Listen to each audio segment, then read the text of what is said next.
Usually when I do these spaces, it's focused on just one speaker, but I want to make this more engaging with, two to three main ones, focus on different topics. So any kind of help would be much appreciated.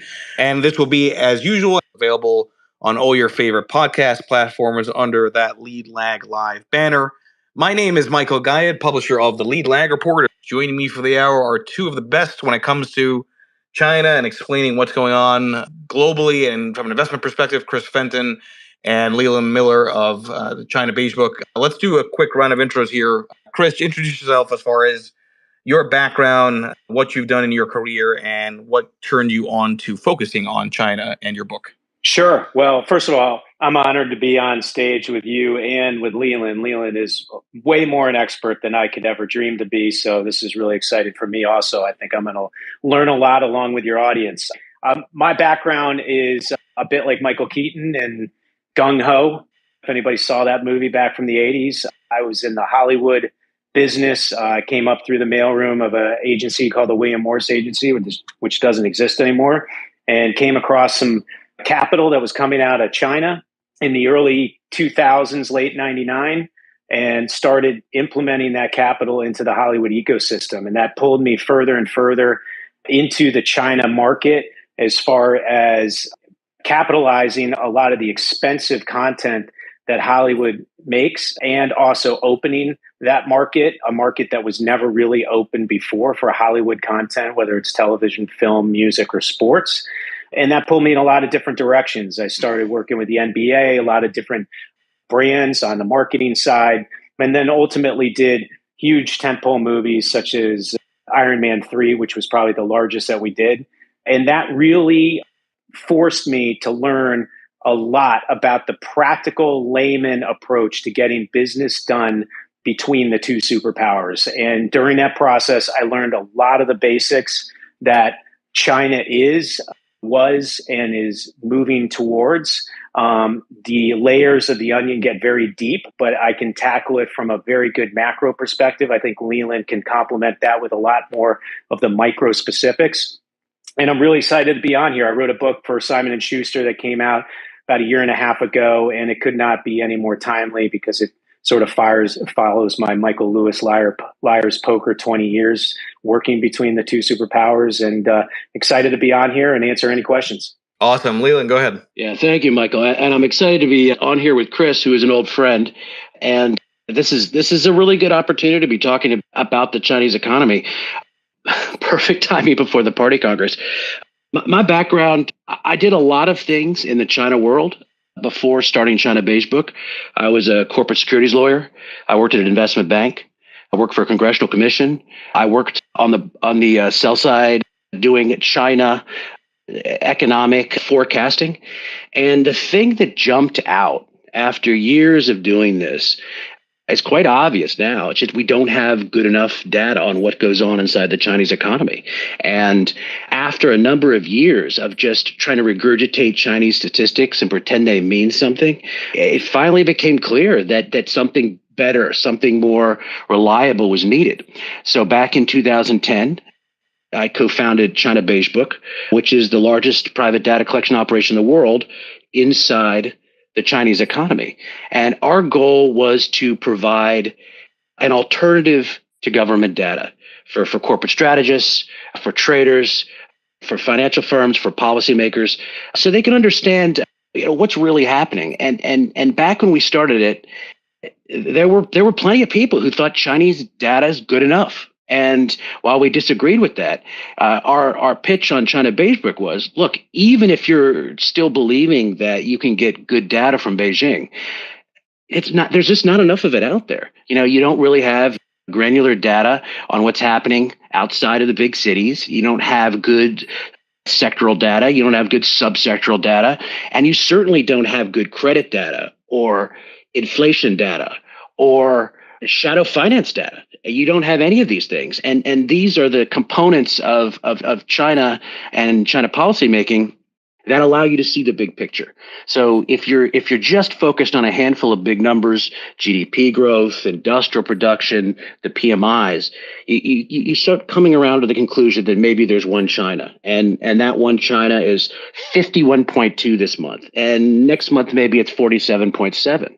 But those numbers are divorced from any deep understanding what's happening on the ground across all these different types of metrics, and they're also lead you to the conclusion that there's maybe one China, but the reality is there's a lots of Chinas.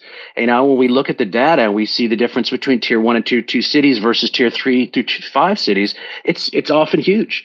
When we look at the industrial economy, it's often quite different than what's happening in retail and services. So what we try to do is create something that's reliable and it has it goes deeper into what's actually happening and provides real-time actionable data so that people can operate in China, they can invest in China, or they can learn when to get out of China. All right, so let's start off with that point, Leland. You first mentioned about this data that's coming out of the government. Of all the various data points that China releases, are there certain ones which are probably more accurate than others that can be somewhat relied on, or is it a constant across the board that there needs to be skepticism with every single data point? No. There's different kinds of data that provide different types of insights. So, if you look at the credit data and you don't try to get too into the weeds, you try to look at annual total social finance, for instance, for an idea of the credit picture. That can provide you a pretty good idea of what's happening most of the time. On the other side of the spectrum is the labor market numbers, which are nonsense. The way that we usually describe them is that if you want to, the urban jobs number is like going to Greenwich, Connecticut and getting the 25 to 35-year-old male unemployment numbers and acting like that would be a national number for the United States. So the labor market numbers are terrible. The credit numbers are okay as long as you treat them, as annual numbers or maybe quarterly numbers. Certainly not month-to-month numbers. But the most interesting thing that's happening over the past 6-12 months is that Chinese data has actually gotten more transparent and it's gotten a bit more accurate. Now, I say that as a relative statement because you still can't really depend on Chinese data. But at the same time, the government has decided to give a picture into weakness that it would never have done 5, 3, even 2 years ago. So it's pretty remarkable what's going on right now. They're giving a picture into just how weak the economy is. So there are ways to use Chinese data, and it is remarkable how the government is what it is revealing about weak consumption and weak other areas of the economy that are quite weak. For instance, borrowing, but you still need something more. So we're trying to create a picture that compares and contrasts with official data, and sometimes we're in line with it, and sometimes we're not. By the way, I'm curious if I can just ask Michael Leland here in regards to numbers. I mean, one of the things I used to see in the practical business world was this top-down approach that Beijing has, and trying to figure out who reports to who and how those people reporting to each other are thinking about what they message up that chain of command. And one of the things that I always found in the practical business world is that it wasn't necessarily the top level that was lying about numbers or fudging data or twisting statistics. It usually had to do with the underlings, essentially going all the way down the chain of command, being fearful of reporting honest, true numbers if they felt like that was some sort of a bad news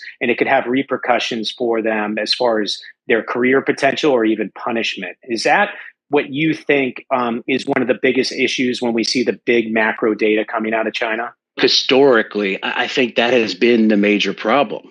Even when the government was willing to give a rough picture of the state of the economy, for instance, during times when the economy was doing quite well, the incentives in the system, and look, this goes back to the Great Leap Forward in the late 50s and even before, the incentive at the local level, because the entire economy is guided by the idea of delivering high GDP, and promotions were done on, who could deliver the most growth.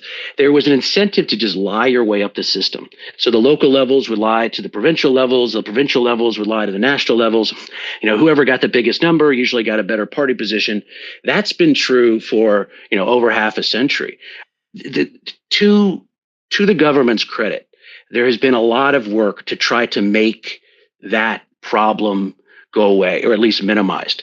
So you still have it, but it's only one of the many problems that the National Bureau of Statistics has in terms of reporting clear numbers on the economy. If you're in a politically sensitive year, 2022 is interesting because it doesn't quite follow this.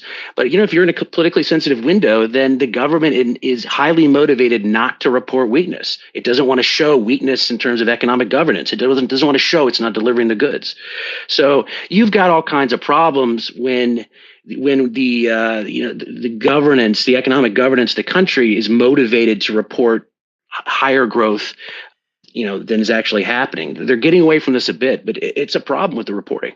By the way, that's a phenomenon also, I'd argue, in the U.S. I mean, that's just power in general, wanting to make things appear better than they are. But I want to go to you, Chris, real quick on this, because you said, and you've had a lot of experience doing business, when it comes to China. This point about transparency is interesting that Leland's talking about.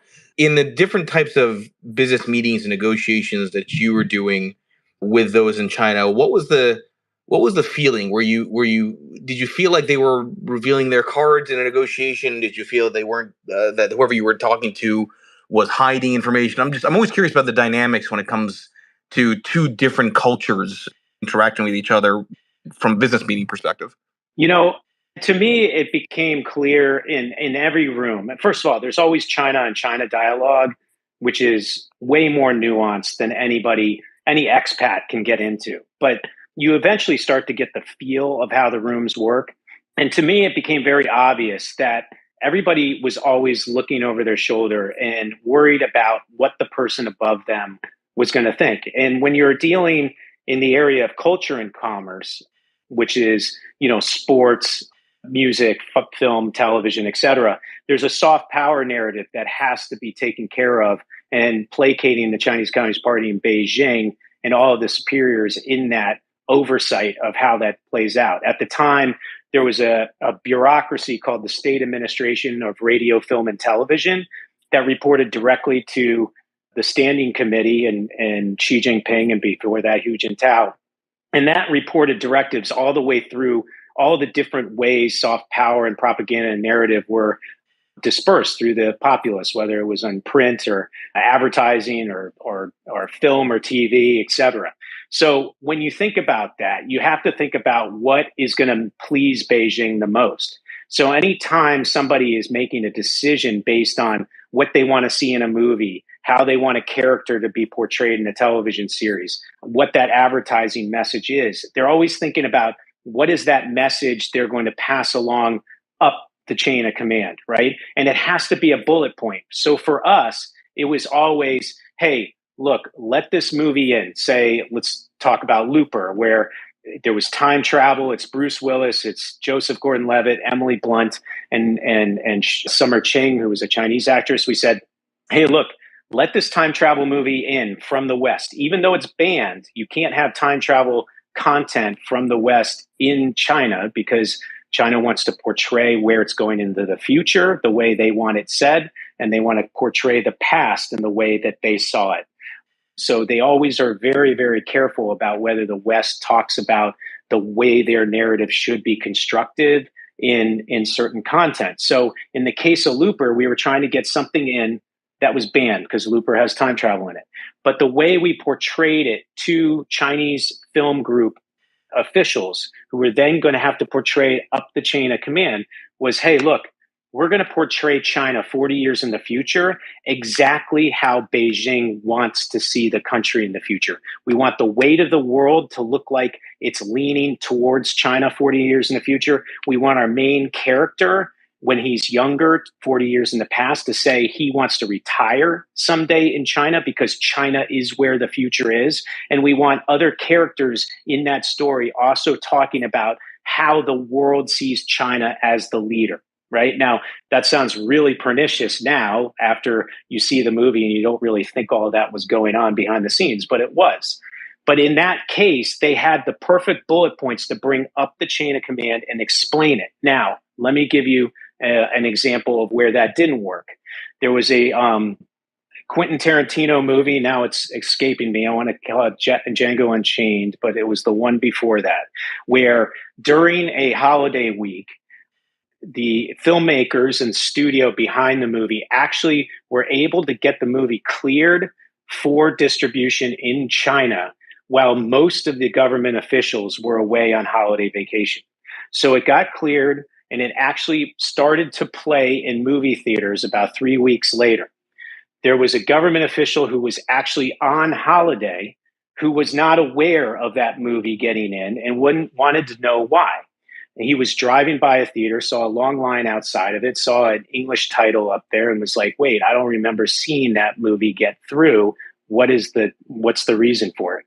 When he called down the chain of command to the person who approved it, that person who approved it did not have a good answer, a good bullet point answer why it was good for Beijing, why it was good for the Chinese Communist Party to allow that Quentin Tarantino movie into the market. Immediately, 1 hour into the first play of that movie, which was playing simultaneously around the country on 70,000 other screens, it was taken down literally 1 hour into its opening night on a Friday night. That's what happens. If you don't give them a message that can go up the chain of command that is easily relatable, you can't get any business done. And that's the way it is in every industry. And it's just more amplified when you're adding propaganda and narrative into the business that you're doing. So Leland, given that and this narrative here in the States that China is perhaps uninvestable, I'm curious how you think about any kind of investment case when you have these types of narrative distortions, which again, you can argue is sort of a constant in every economy, every political system. But how do you think through investor confidence when you have dynamics like that on the ground? I think China is still investable. So I want to make very clear. I think China is still investable. It just can't be invested in like it was before. I can't tell you how many clients and other folks have spoken to over the last 10 years who saw China very much as a set it and forget it type of environment, under the idea that these great technology companies, the government didn't let foreign competition in. It was invested in their success. You probably had party people invested in these companies. So the idea was, let's just get in there, put a lot of money. Yes, there's this weird, variable interest entity, a corporate structure that may be bad, but we don't forget about that. Yeah, there's this political risk that's out there. There's this geopolitical risk. Eventually, there was this trade risk. Who cares? Because these investments, you didn't really need to know that much about China. You didn't really need to know that much even about the company. You just had to have confidence that China was creating great companies. They were drawing a moat around these companies, and they'd be great investments. So you check in every quarter and you cash your check. What's very, very clear is that China no longer works that way. You can still invest, but you really have to understand what's going on from a policy angle. You have to understand what's happening across the economy. We can go into this a bit, but it's pretty remarkable to think how wrong almost everyone has gotten China for the past 3 years. Enormous chunks of money were lost because people still think that China works the same way it did 5 or 10 years ago, and that investments in China still require the same low level of diligence than they had 5, 10 years ago. None of that's true. And the economy is being governed under very different principles right now.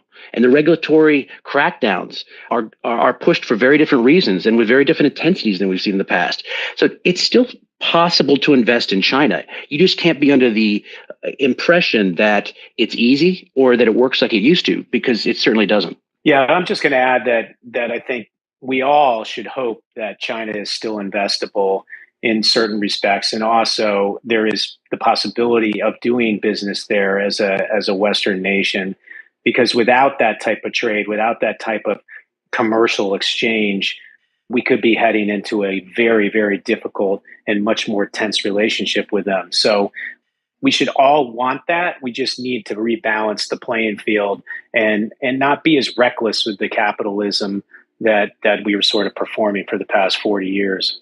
Let's go to some of the audience here. So, we track corporate performance, and what we try to do is track what the dynamics are of the economy from month to month, from quarter to quarter, from year to year.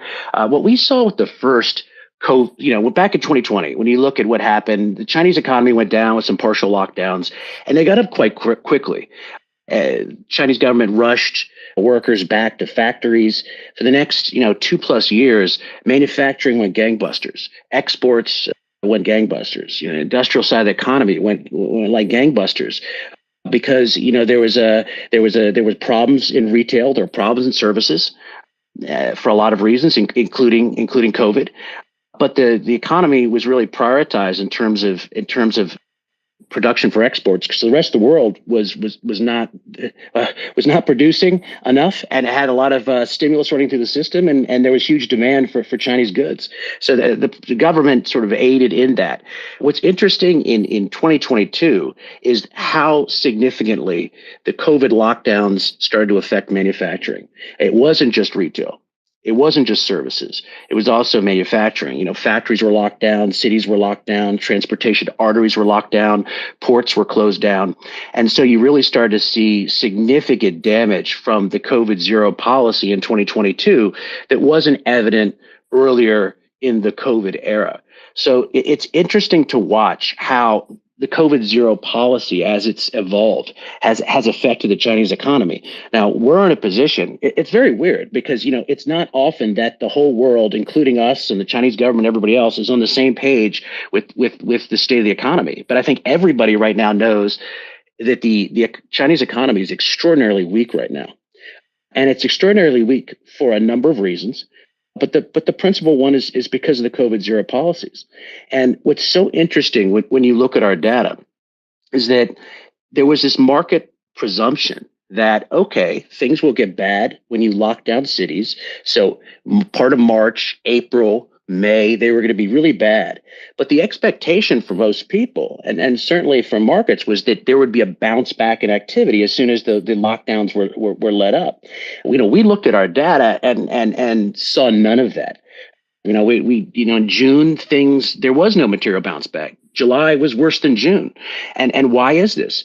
Because the entire belief that the lockdowns were suppressing activity, but they bounced back to normal levels when the lockdowns were eased, was wrong from the start, because, thousands and thousands of firms were telling us the same thing.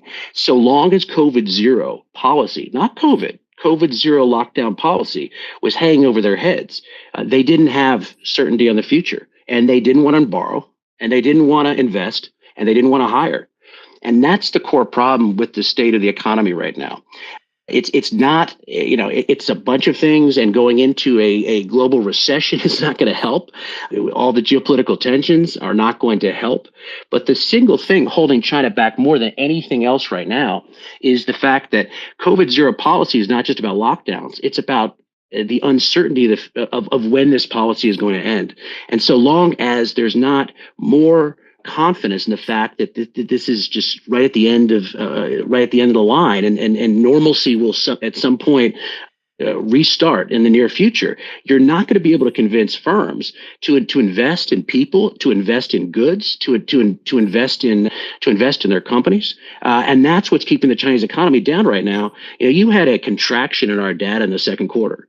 Conveniently, the official data talked about a 0.4% growth in the second quarter. That's great, but even official data called Q3 stable from Q2.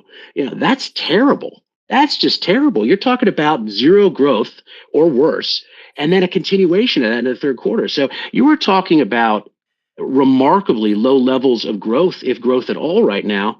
And it's due to the fact that Chinese firms are just not convinced that their COVID nightmare is over, or is going to be over anytime soon.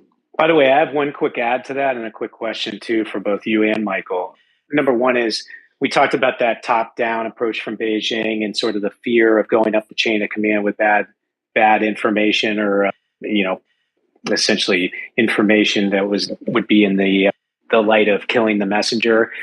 I think a lot of experts would agree that the problem with COVID was that you had local and municipal governments, particularly in the Wuhan area, that were afraid to report up the chain of command what was actually happening until the point where they couldn't hide it anymore. And at that point, it just started to spread too much before Beijing could really get in there and do the draconian measures that they did. Now, obviously, I don't think any of the way they handled it was probably the right way to go, but I think a lot of that was caused by the ineptitude of dealing with that chain of command and people fearing the news as they reported it up the hierarchy. The question I have for both of you is looking at inflation moving forward with zero COVID still in pretty good effect when it comes to China. You have definitely a mitigated demand scenario there. You obviously have mitigated production capacity too, but I would definitely say that the demand side has been drawn down quite a bit from zero COVID. When zero COVID is lifted, do you see the China market as it rises out of those ashes and starts to consume the way it should be and full throttle, even given the recessionary environment that they're facing too? Do you see that harming our chances or our efforts to curb inflation over here? Yeah, well, I was going to say, I mean, there's two aspects to this, right? One is the economic argument, which Leland's going to speak to, and then and the other is the investment argument, right? From an investment perspective, I do think that there's probably an overreaction and a discount because of these fears over delisting that really were taking hold last year and has resulted in a lot of these stocks, right, just being untouchable for a lot of investors, which goes back to the uninvestable point.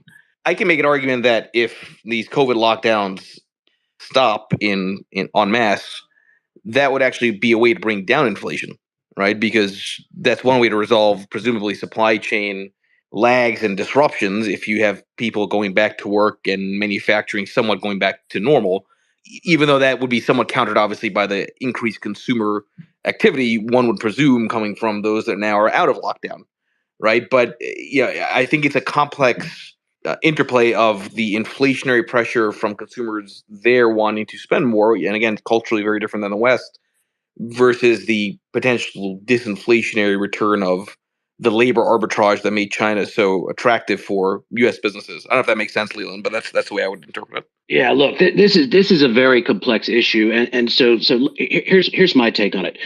We look at China Beige Book data, and there's no question that we are seeing disinflation in China right now. Our last early look brief came out with a section on the potential we will see deflation in the not distant future. That is not assured by any means, but a lot of it has to do with how this winter goes. Are we going to see more lockdowns? Are we going to see, at some point when COVID zero ends, are we going to see a lot of COVID cases that affect the economy? So a lot of it will depend on how long COVID zero goes and how the COVID situation resolves itself in China. But right now we are seeing disinflation. It's closer to deflation than it is to an inflationary problem for sure. Which is weird because all around the world, we're looking at inflationary surges that are causing panic, and China is looking at disinflation. But here's the interesting thing about it. In a lot of ways, China's predicament has helped out the Federal Reserve a great deal. Because, and these are things that we work with the Fed on, in quite a bit of detail. The Fed was worried about two things from China. It was worried about inflation going one direction, and it was going inflation going the other direction. So the first thing that it was worried about was the fact that COVID zero lockdowns, like we saw in April and May in particular, were going to shut down China's supply chains, shut down their ports, and would effectively export inflation because of supply chain snafus, and they would export inflation into West Coast U.S. European supply chains. So you'd have this problem of inflation coming from the China that the Fed couldn't do anything with. On the other hand, the other thing the Fed was really worried about is the exact opposite. So if there would have been a bounce back, and there was not a bounce back, but a lot of people assumed there would be, if they would have had this big stimulus that everyone expected, this recovery in the second half that everybody expected, then you could have seen, a roaring back Chinese economy, whatever that meant, with pushing significant amounts of commodities demand. demand writ large, but particularly demand for commodities, which would have also exported inflation because of the effect on the global commodities markets. So the Fed was worried about either Chinese demand spiking up or Chinese supply shutting down. The beautiful part about this story is, for now, the Fed was very lucky because the Chinese government unintentionally threaded the needle here. The supply chain shutdowns, which were feared to be really bad, were actually not as bad as they could have been. They did not cause massive problems with the ports. They did not export significant price hikes from China into Western supply chains. So you never really have a problem on the supply side, or at least it was resolved better than people think. On the other hand, the economy did not bounce back. You have not seen commodities demand from China spike. And so you sort of had this middle ground, which hasn't caused a problem for the Fed. It's made them very happy because the Fed, as we all know, thinks they have a very calibrated policy. But if, this could change. If you had COVID lockdowns coming this winter because of a spike in the more communicable COVID variants, you could have a spike from the supply side. If China does ever bounce back in a big way in demand, particularly on the commodity side, it feels the pressure to do more building and commodities demand spikes, you could have another inflation spike coming out of China. And these are things that the Fed cannot directly deal with, but it would see the readings and it would cause a problem, and it would probably force the Fed to crush demand domestically through tighter policy, even though everything coming out of China is either transitory, you can't use that word, or is something that they can have absolutely no ability to deal with. But there was a lot of gnashing of teeth, particularly in the spring and early summer, that this is the situation they would be in. We've been fortunate not to see that, but this isn't over yet. So this winter, it's conceivable you could have a problem one way or the other. I feel like transitory is a major trigger word for most people now, given what's happened with the Fed. Let's get some more of the audience up here. And everybody, please make sure you follow Chris Fenton and Leland Miller. Obviously, Chris is a phenomenal book, Feeding the Dragon. I encourage everybody to take a look at that. And of course, Leland, with his China Beige book, has some phenomenal research as well. Let's go to...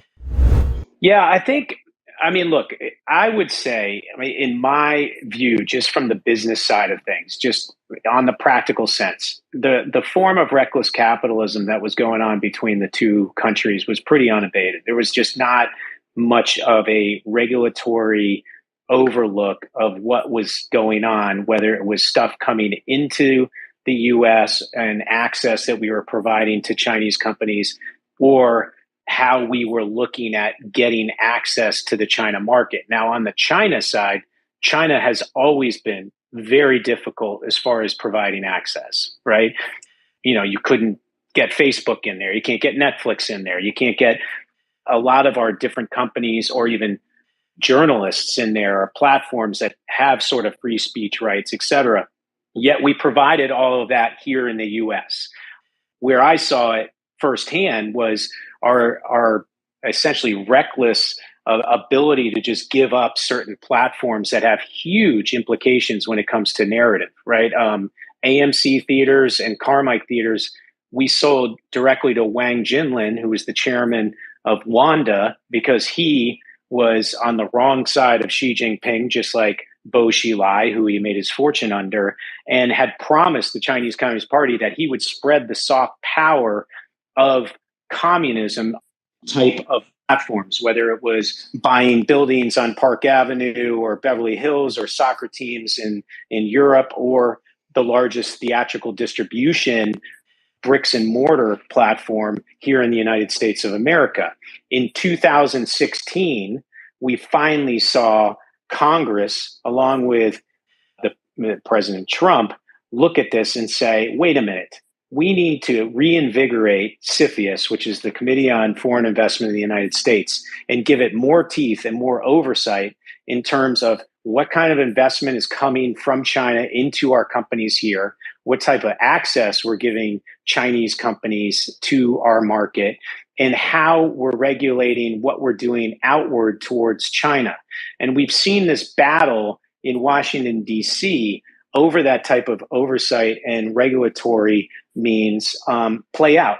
And for the first time ever, I could say, and Leland would know this better than me, but in Washington, D.C., it seems like almost every entity, whether it's the regulatory bodies, policymakers, Congress, both sides of the aisle, the White House, et cetera, everybody seems to be pretty much on the same page about tempering what we've been doing up until this point and getting very smart on a pro-West, pro-America standpoint moving forward. The only entity that has not gotten on board and the only entity that has been further muddying the landscape is the business lobby. And that's why you're seeing TikTok, for instance, still available here for my 15-year-olds to get on and everybody else here in the United States of America, even though it's not even allowed access in its own country, right?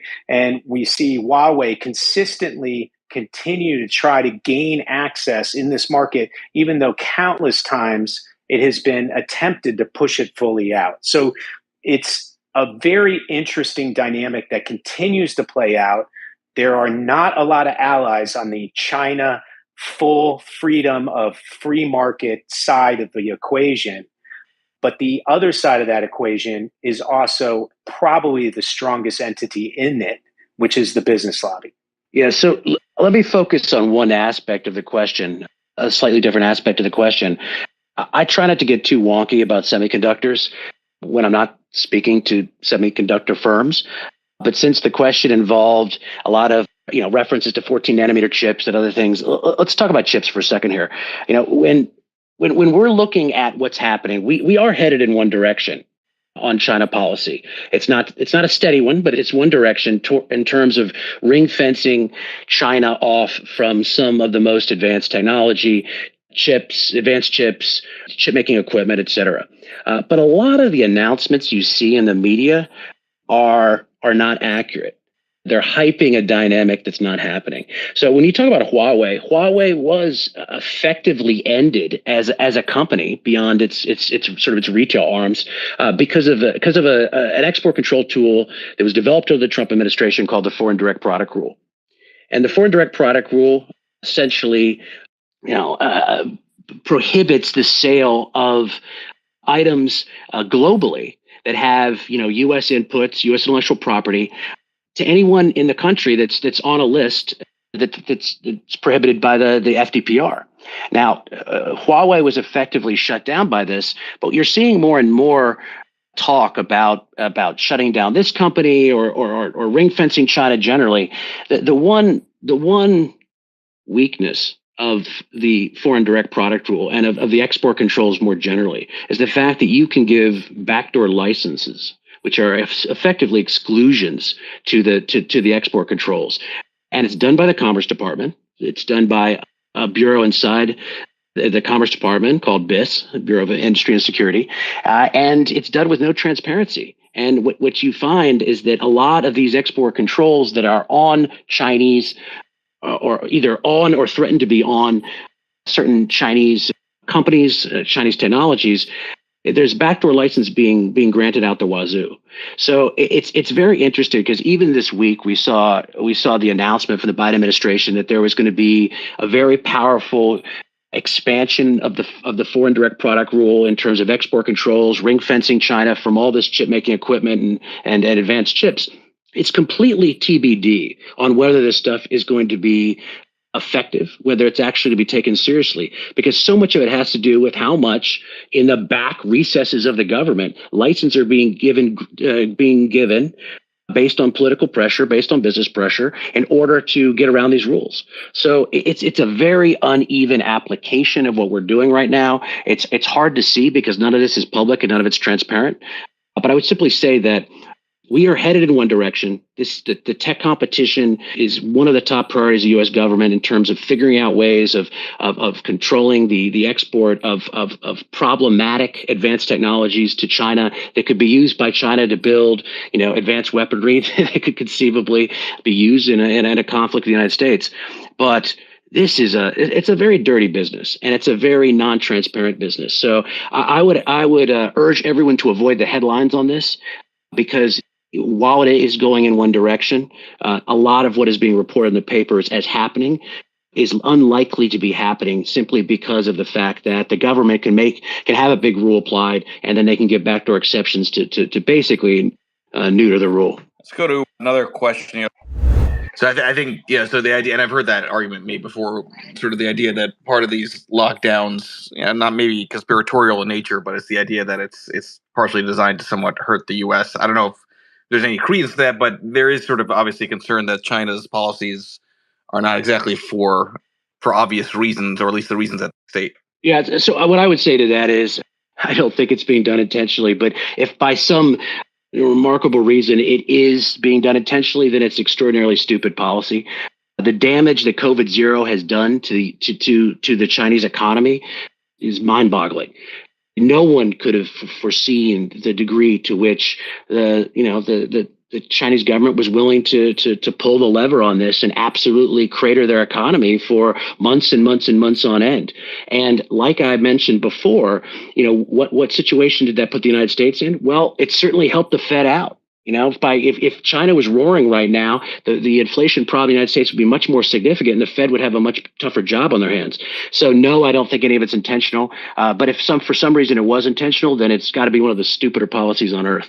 Yeah, I'll agree with Leland there. I think there's just, if you look back at all the different things that were implemented by the Chinese government to try to curb COVID spread and apply zero COVID policy, just way too many bumbling and fumbling mistakes were made along the way that created more damage than anyone would want. I think the one conspiracy, if you want to believe that there is something deeper going on, at least at this point, is the very simple math version of we're going into the National Party gathering this month. If you look back 10 years ago and even 5 years ago, there's lots of purging and different pushbacks of dissenters and jailings and prison sentences and criminal accusations that tend to occur during that time to further purge and surround leadership with all supporters. And it's very convenient to have people sort of not as free to move around as typical while all that goes on, because we usually see little bits of kindling starting to catch sparks around this point in time every 5 years. And China's found a way, just out of convenience, to curb a lot of that from happening this time around. Yeah, I have a quick answer for it, Leland, and I'll let you elaborate. I think it's a little bit simpler in my head of how this has played out. I mean, whether you like Donald Trump or didn't like Donald Trump, the one thing he did do is he pulled the fire alarm about China. And he woke everybody up to the fact that there is an issue with China. Now, whether he instituted policy and followed through on them to sort of take care of that challenge, obviously that's heavily debated. But he did pull the fire alarm. So we were all aware that there was some issue that seemed to be impeding the progress of the West and favoring the side of China. So we knew that was happening. Then COVID happened. And I think it was eye-opening for a lot of the constituents around the world, around the country, who vote in these elected officials and thusly then influence policy and various other movements of Washington, D.C. towards onshoring or reshoring to favorable countries. But COVID really woke us up to the fact we have a supply chain issue with China that can be stopped on a dime. And yes, if it's trinkets from, that show up at Toys R Us, that's not a big deal. But when it's, protective equipment for medical workers, when it's penicillin and other antibiotics, when it's various other quasi-national security items that are caught up in that supply chain dynamic, that is really frightening. And I think that is where we started to really see this push, not just from the government, but from the people that elect those leaders to do something about it. And obviously microchips, semiconductor chips, and even the Taiwan situation, which has reared its head in the last 2 years, have amplified that on the technology side. So I think it's just been this momentum build of awareness that has caused people to shift the way they're thinking and to get motivated in the right direction. Echoing some of that really quickly. We work with a lot of multinational corporates doing work in China. What I think is clear is that corporates didn't want to change the way they thought about China, and it's been hard to pull them along into reality. It didn't really change with the trade war, even though people said it would. It didn't really change with geopolitical tensions, even though people said it would. It didn't even immediately change with COVID itself, even though people thought it would. It was really all of these with COVID zero thrown on top that has created this sea change in perceptions by multinational, particularly U.S. corporates about operating in China. So it's been a progression, but I can't overstress the degree to which COVID zero has affected perceptions of foreign investment in China. It's not just the straw that broke the camel's back. It's really more than that. It's the push after all these factors were suggesting that something needed to be done. Contingency plans need to be made. It's really the factor that has created a sea change in corporate behavior.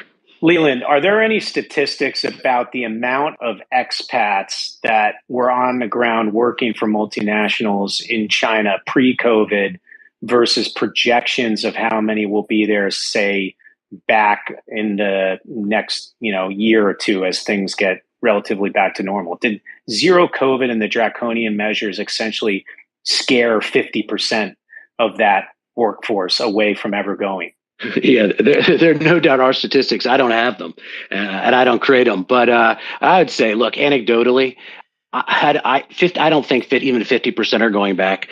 It is extraordinary the degree to which expats have demanded to get out of China and demanded to get out of Hong Kong because of COVID lockdowns and COVID quarantine procedures. So do I think that half of them are going back? I don't think half of them are going back. I think that there's going to be a much smaller contingent on the ground in China and on the ground in Hong Kong. I think you're seeing massive migrations to Singapore, among other places. But I think most of this is permanent. Let's do one more question. Again, everybody here, make sure you follow Chris and Leland. Look, all of this is relative. So we're in the middle of a COVID zero year, which is 2022 is a COVID zero heavily locked down year. You've got very low levels of everything. Very low levels of commodities demand, very low levels of purchases. So things are going to go up from here. You're going to see whenever COVID zero ends, you're going to see a spike in usage of all commodities. Just because you're going from a very low base, but you're not going back up to the old levels. And I think that should be the major takeaway from anyone who's listening to this session or any commentary on the Chinese economy now. We are not going back to the old levels of growth. And when I say that, I don't mean, okay, well, we're not going to hit 6.8, but we'll get up to 6.3. No, those days are over. The property sector is being taken off, the stove as a growth driver for China. You got very weak consumption. There's not a replacement growth driver.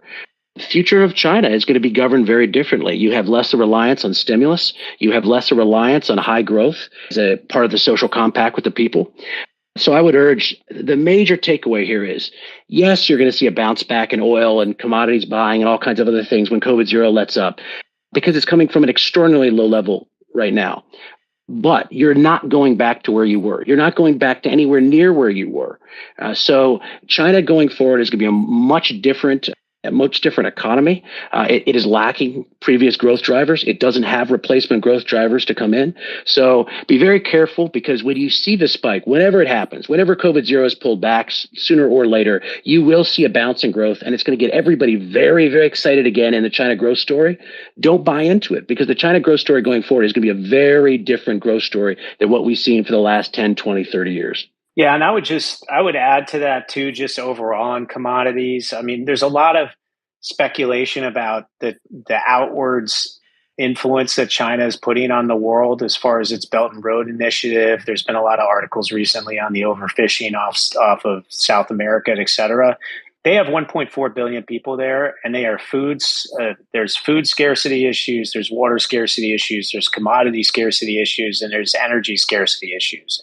So they do, if they're acting on full throttle, like post a COVID zero world, they will need to continue finding sources of all those scarcities in order to feed their 1.4 billion people. And that is something that we all need to be aware of. And I'm sure that dynamic is going to cause changes in pricing across all the spectrums of commodities over the years to come. So it's something to really consider. I mean, it's a lot of people, and it's a country that doesn't benefit, quite frankly, from the geographical positioning that the United States does. They really need to reach outwards to achieve all the satisfaction they need to bring to their people in order to avoid unrest. Yeah, no, very, very good point. Again, thank everybody for joining. Special thanks to Chris and Leland here. I'm going to be trying to do these every Wednesday with more than one featured speaker, kind of topic, panel oriented. So